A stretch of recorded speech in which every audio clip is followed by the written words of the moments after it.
All right. Hello, everyone. Welcome to today's webinar. Before we get started, just a couple of those normal items to take care of. We will have time for questions at the end of the presentation, and you can type those in by clicking that Q&A section, or you can do the chat because the chat is working this month. I figured it out. Very proud of myself. But we will be posting a recording of the webinar on our blog. The link for that will be shown at the end. And if you would like a PDF copy of the presentation, there will be a link to download that on that same post as the recording. If your question does not get answered today, or if you think of anything new, please email our support inbox, which will be shown at the end as well. All right, what is on the agenda for today? Nobody likes to get sick, right? And a lot of you may understand that being healthy can help prevent illnesses or lower their severity. So we're going to build on that knowledge today and talk about specific ways that nutrition, exercise, stress, and sleep help protect and build our immune system. And hopefully we'll give you some good action items to work on as we move into those colder months for some of us that usually come with more colds and flus and all those other things that can get us down, right? So I'm going to jump right in. We're going to start with nutrition. This is the biggest area that we'll talk about today, pretty much because there's a ton you can do with your eating habits that can help build your immune system. The nice thing too is that the recommendations for healthy nutrition overall are going to cover a lot of the specific nutrients and different things that are going to help your immune system in general. So it's a win-win. But let's get into the specific things in our foods that are going to help us. So there are a few specific nutrients that have been shown to help grow and improve the function of immune cells. Iron is one. So it is in the enzymes that are critical for just the overall function of our immune system. So some of the main sources of iron are going to include your red meat, beans, nuts, and then there's some fortified foods like some breakfast cereals. So watch the sugar content of those, but there are some fortified foods as well. Vitamin A. Vitamin A does a lot. It helps skin and tissues throughout the body stay healthy, including in the respiratory system, the stomach, and the intestines, which helps protect against infections in those areas. There are two different sources of vitamin A. So we have preformed vitamin A, which comes from things like liver, dairy products, and eggs. And then we have provitamin A carotenoids that are turned into vitamin A by your body that come from things like fruits and veggies like sweet potatoes, kale, carrots, spinach, mango, cantaloupe, bell peppers. Either source is typically fine, but some people do have a harder time converting provitamin A into vitamin A.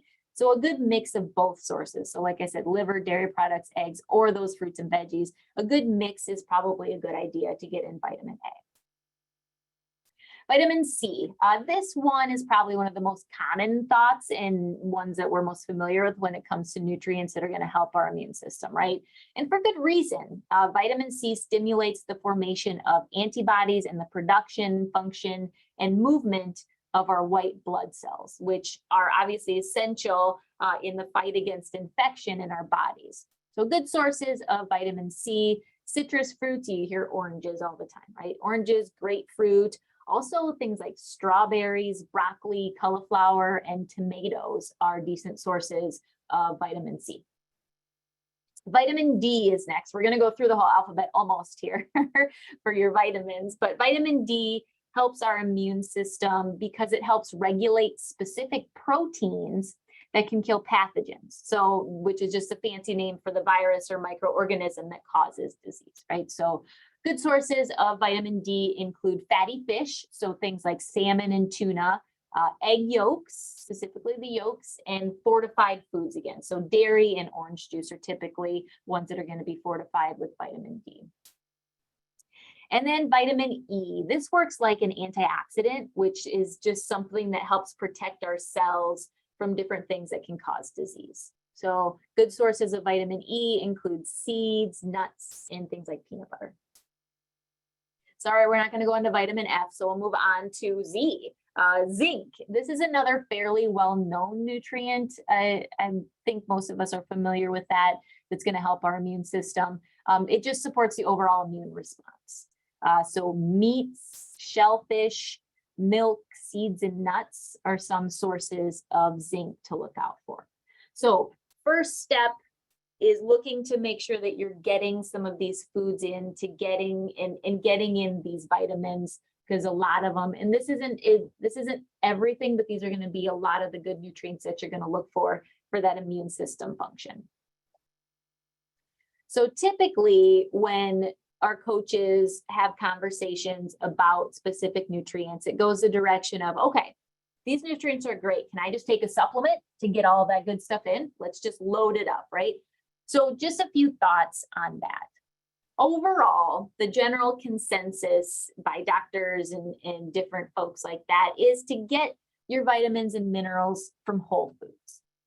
Your body can typically utilize them better and absorb them better, and you get other benefits that come from those foods that have those good nutrients in them that just help your overall health, which in a roundabout way is still going to help your immune system. So try to get whole food sources in when you can. Now, supplements are there to help fill in the gaps of nutrition. So there is a place for them, right? So if you decide, if you have allergies, if you have, concerns with eating specific foods that really are one of the only sources of some of these vitamins, if you go ahead and decide to take those, just make sure that you look for a couple things. So supplements aren't regulated the same way as some of the other medications and drugs that are out there. So even if they claim to have specific nutrients in them, it sometimes isn't the case, unfortunately. So the good companies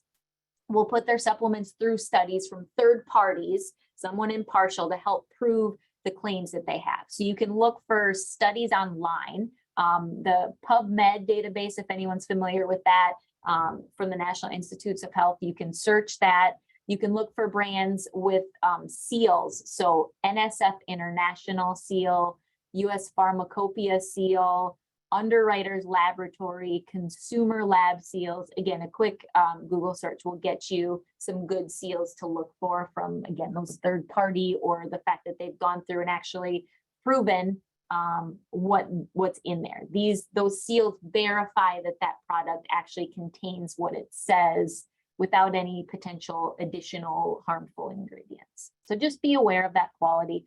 Talk with your doctor if they have any specific ones that they like or use. And then just be aware that some supplements, even if they seem like natural, they can react with some medications. So if you're on any specific medications, you always want to talk with your doctor about potential interactions before you start any type of supplement. So again, there is a place for supplementation, absolutely, but just be careful, be mindful also of the amounts. There are general amounts for each of these nutrients that help that we don't want to go over.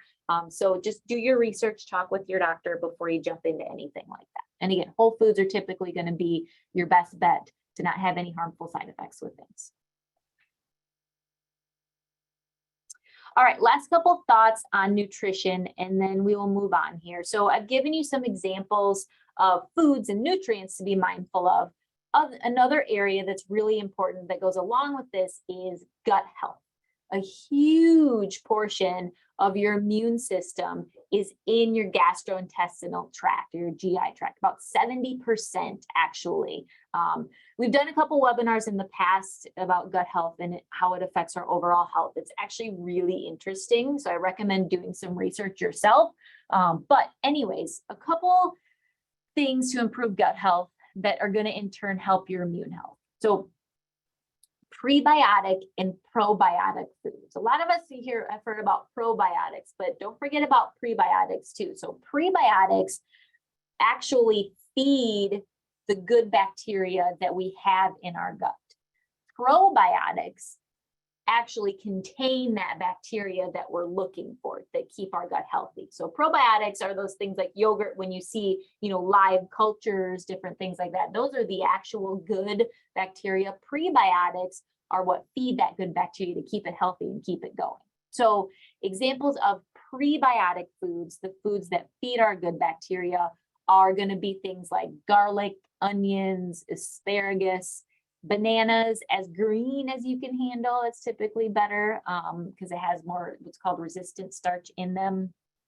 Oats and barley, so your whole grains, apples, flaxseed. Again, not a comprehensive list, just some of the more common options. So basically your fruits and veggies when we're talking about prebiotic foods, more so veggies even.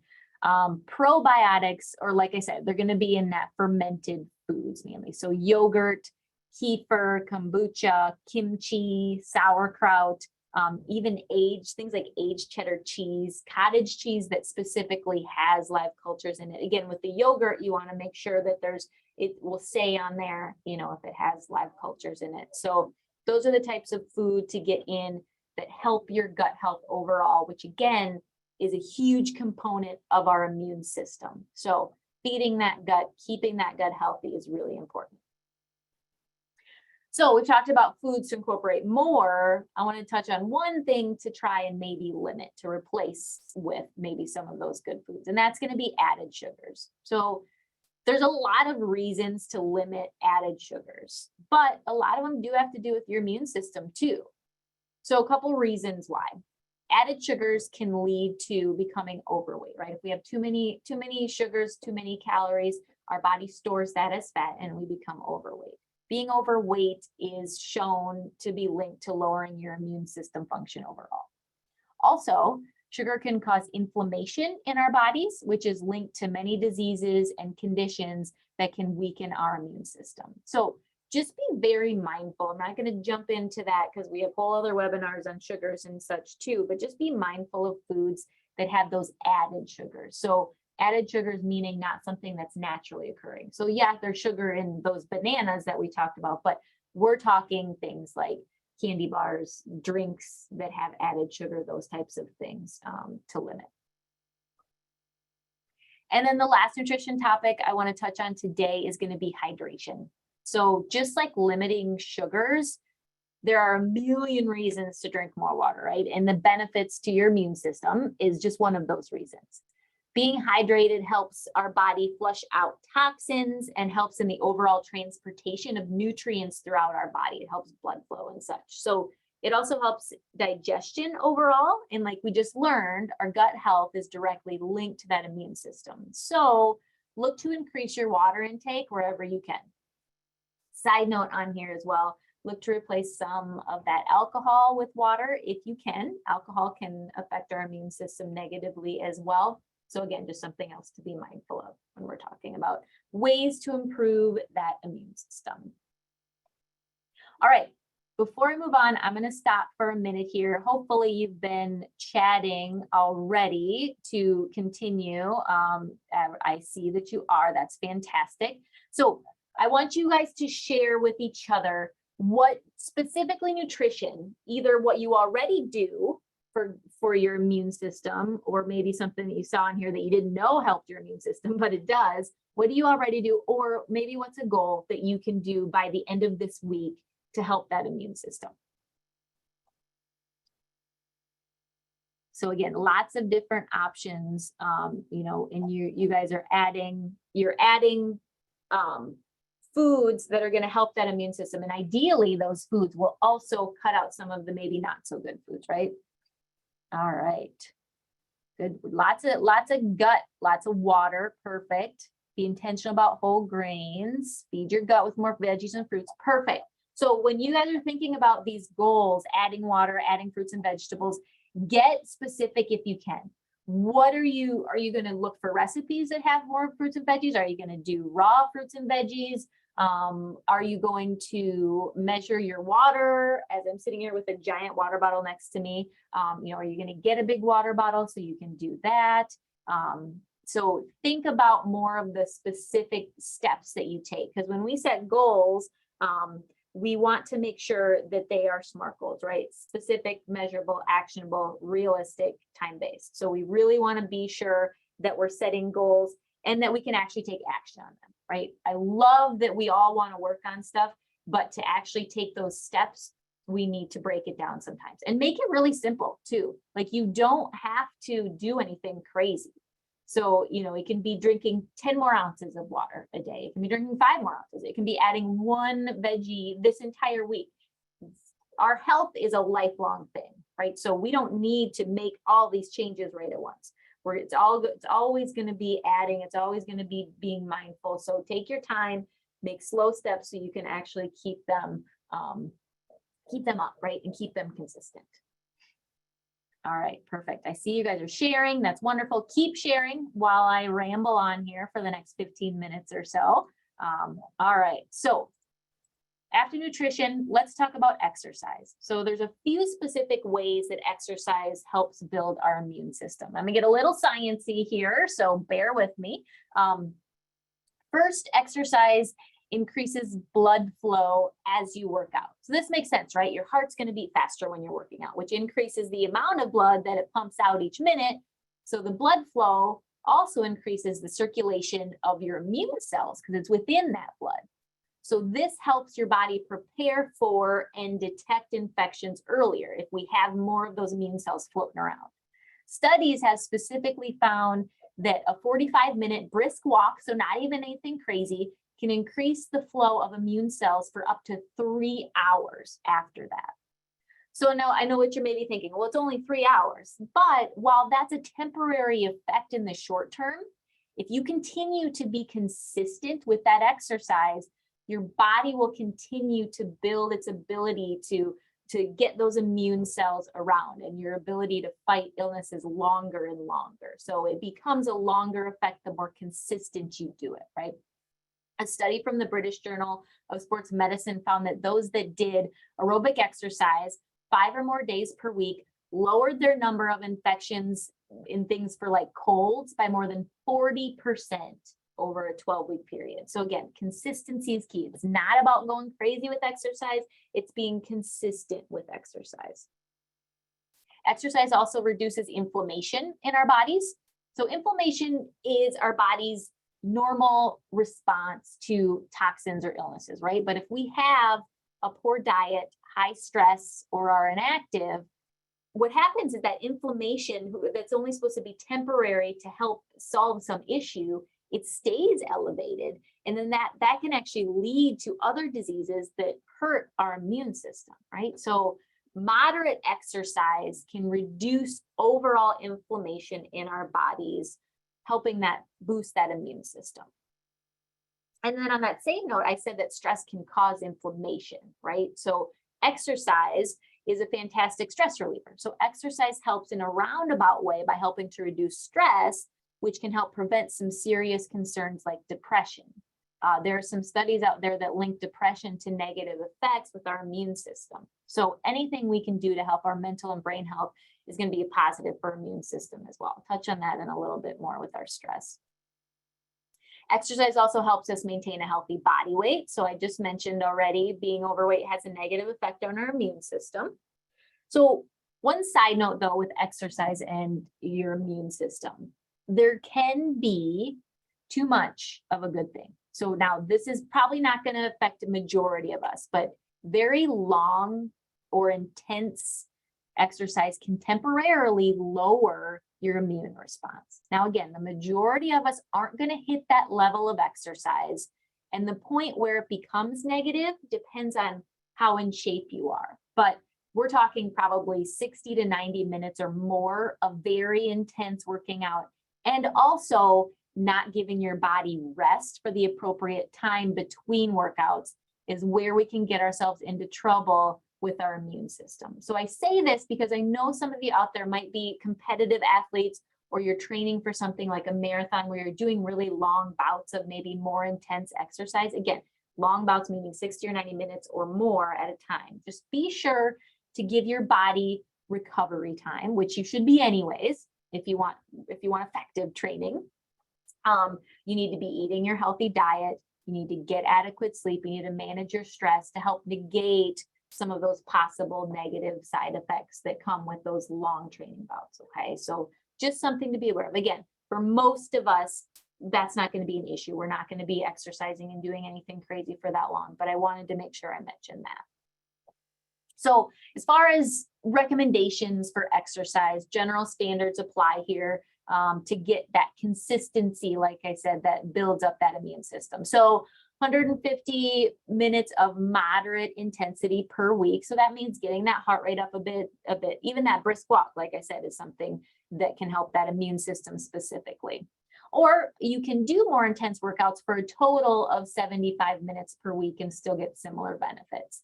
So higher intensity intervals, if you're familiar with that, or harder runs, swims, or bike, whatever it may be. Again, just being mindful to build up your intensity if you're just starting out, so you don't have the opposite effect that we're looking for our immune system. And again, if you're not doing much right now, just start to move and slowly build up from there. Again, when we're talking immune system function, it doesn't take a lot to help with when we're talking exercise. So a little bit here and there building up can do a lot. So same thing with the nutrition. I hope you guys are sharing lots of good stuff. So same thing, let's put some goals on there, get specific get as specific as you can. How can you build in some moderate exercise this week? Or maybe if you're already doing it, what are some tips that you can give to everyone else here in the chat to help get them motivated to move, or give some tips? I know we're all busy. I know we all have a lot going on, but if we can make some time for exercise, that's fantastic. Don't cancel on yourself. I love it. Make yourself a priority, right? You can say no to things. I get some things you can't, but you can really prioritize your life and make yourself actually the center of your life. It's not always easy, I get it, especially with kids and different things, but we can certainly try. All right, keep sharing. I'm going to move on because I'm taking too long as per the norm here. All right, stress. So I mentioned a couple times that too much stress can have a negative effect on our immune system. So let's dive a little bit deeper into that. We can't get rid of all our stress and stressors. It's just not going to happen, right? And we shouldn't, because stress can help us grow, can help us become better. But the issue of stress when it comes to our immune system is that chronic stress. So that elevated stress response that sticks with us, that's not temporary. So, and a lot of us are in that state more than we think or more than we know. So what happens with stress in our immune system? The Cleveland Clinic specifically has a good explanation of it. So in short spurts, cortisol, which is a hormone released when our body is stressed. So cortisol can limit inflammation that stress can cause that can hurt our immune system. But over time, your body gets used to having that additional cortisol in your body. Basically, your tolerance goes up, if you will. So that inflammation is going to start to creep up again. Stress, unfortunately, also decreases the body's lymphocytes, which are the white blood cells that help fight off infection. So the lower those cells go, the lower amount we have, the higher the risk for things like colds, cold sores, things like that, right? Our general illnesses that we have. So not dealing with your stress can also lead to other health issues too, right? So bottom line, let's get some stress management in. So once again, we've done a lot of webinars specifically on stress management, but a few, I just want to do some high level reminders here and some tips for people who haven't seen any. So it might be repeated, but the great news is that all the techniques still work. So if you didn't listen to me last time, let's do some things this time and take some action, right? So, all right. So in the moment, stress first. Think of a common stressful time. So what can you do to stop that physical response that we have that causes that inflammation and that cortisol to stay high? Breathing, right? Slow, calming breaths ideally. And there's also some techniques that you can do out there as far as actually focusing on your breathing. So we have 4-7-8 breathing, which this is all you do is you inhale for a count of 4, you hold your breath for a count of 7, and then you exhale for a count of 8. So we exhale longer because it really empties our lungs and relaxes our shoulders down typically. The other one is called box breathing. So for this one, you just inhale for 4, hold the breath for 4, exhale for 4, and then you hold that exhale that exhaled breath for 4. So again, just a couple techniques. If you like just the normal, simple, deep breathing, that's fantastic. If you like a little more structure, something to focus on that can help bring some mindfulness into that, you can try one of these breathing exercises here. Now you can do either of these techniques as much or as little as necessary, a couple times or for a few minutes as needed. But again, the goal, it forces your body to slow down. It forces your breathing to slow down, which in turn slows that heart rate, calms us down, and focuses your mind on that breathing or that counting if you're doing one of those. And it focuses on that versus the stressor. All right, positive self-talk or reframing is another in the moment. Basically, when we're in a stressful situation, we can focus on the negatives, but it's not going to change it, right? So start to think of positives if you can. Again, this is a practice thing. You need to practice it to get your mindset changed, right? So if it's something with work, hey, you have a job, right? If you have kids that are bugging the heck out of you, hey, you do have kids, and most of the time, at least 50-50, they're good stuff, right? Every situation tends to have a positive. We just have to find it, finding that perspective, working towards gratefulness to turn that stress response down. There's some mindfulness techniques too to bring your kind of scattered thoughts together. One that I really like is using your senses. So you stop and you think about what you hear, you think about what you feel, you think about what you smell, think about what you see, and if it's applicable, what you taste. So this seems a little bit out there for some people, but I can tell you from experience, 100% works to get your brain just to chill out and focus on one thing at a time, which again, helps you calm down, slows that stress response, which slows the inflammation, slows the cortisol, all that good stuff to help the immune system in general. All right, long-term stress, we have things like stress journaling. So you can either focus on getting your thoughts out with the stress journal, or you can focus on a gratitude journal as well, where you just focus on the positive things for your day, sentence per day of positive things. So a couple different options there. And then just a stress toolbox. So what I mean by this is creating a list of your favorite activities or calming things that you do that you incorporate into your life to help your stress. So it could be exercise, it could be eating well, it could be meditation, it could be music, it could be reading, it could be a list of people that you like to talk to, or going for a walk with your pet, or just petting your pet. And then do these when you're not stressed. So if you get into a habit of doing these when you're calm, your body's going to better be able to deal with that stress that pops up, right? And again, changing our response to our stress is the key to lessening the negative effects that has to do with our immune system. All right, sleep. I never give sleep enough time, but it's so, so, so important. People don't get enough. So there's studies out there that link for people that get less than 6 hours per night on a regular basis are more likely to get sick because their immune system is lower, because they don't have that time to reset. They don't have that time to rebuild. So sleep is tough, right? I get it. But a couple things to keep in mind to hopefully help either get more time in bed or get that quality up, because that quality can help too, even if you're not able to get enough. It can help. So schedule. If you're able to go to bed and get up at the same time, our body starts to create that wake sleep schedule, and then our hormones are better able to be regulated. So, but I understand this is impossible. So shifting schedules and things, if you can do a similar routine before bedtime, that can help trigger your body and your mind to calm down.